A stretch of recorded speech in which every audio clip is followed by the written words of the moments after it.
Mukha namang ang unang nakarecover sa hiwalayang Kimchi ay si Sian Lim, no? Nakatagpo agad kung sakaling sila nga Wala namang masama kung sila na. Ang komento ni OG Diaz sa viral picture ni Sian Lim at Iris Lee. Natalakay ni na OG Diaz sa kanyang Showbiz Update channel ang tungkol sa naging usap-usapang larawan ni na Sian Lim at film producer na si Iris Lee. Agad na napansin umano kasi ng netizens ang pwesto ng dalawa bagamat marami sila sa naturang larawan. Dahil dito, nasabi ni OG na tila walang masama sakaling totoong may relasyon ang dalawa, lalo na't hindi naman ito isinabay ni Sian sa dating karelasyon umano na si Kim Chiu. Wala namang masama kung sila na, lalo na kung wala namang overlapping na naganap.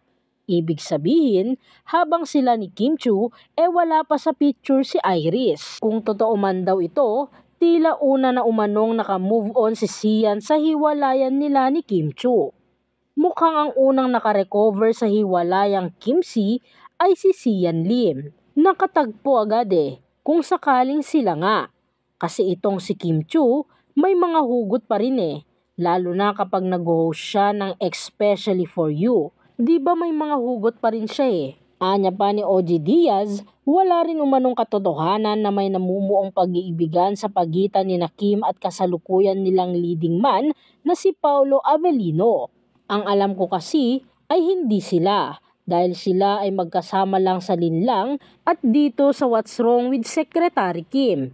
Yun lang yun, ang buong pahayag ni OG Diaz. Matatandang hindi napigilan ng TV host actress na si Kim Chiu ang mapaluha ng mapag-usapan ang pag-move on mula sa taong iyong minamahal. Nitong Miyerkules, February 14, naging emosyonal ang aktres habang pinapakinggan ang istorya ng searcher na namatayan ng asawa at ngayon nagbabaka sakaling makahanap ng bagong kaibigan sa segment na Especially For You. Ayon kay Kim, naniniwala siyang kung anuman ang mga nangyayari sa buhay ng isang tao ay matagal nang naisulat ng Panginoon at ito ang nakatakdang mangyari.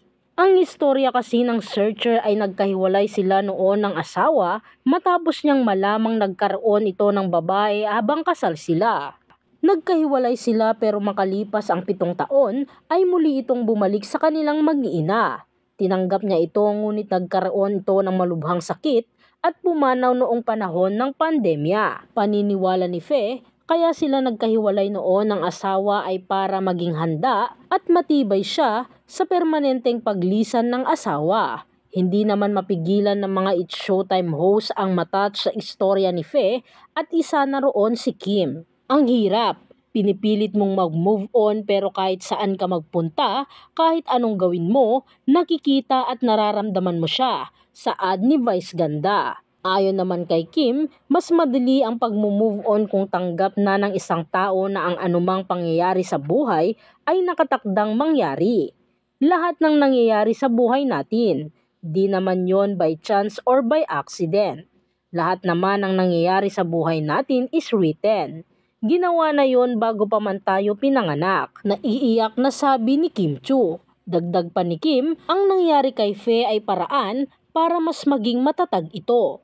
So parang lahat ng nangyayari sa bawat tao, like si Mami Fe, hindi naman nangyari ang paghihiwalay nila by accident. Sadyang itinadhana yon and then binalik sa kanya. And then tinanggal uli sa kanya.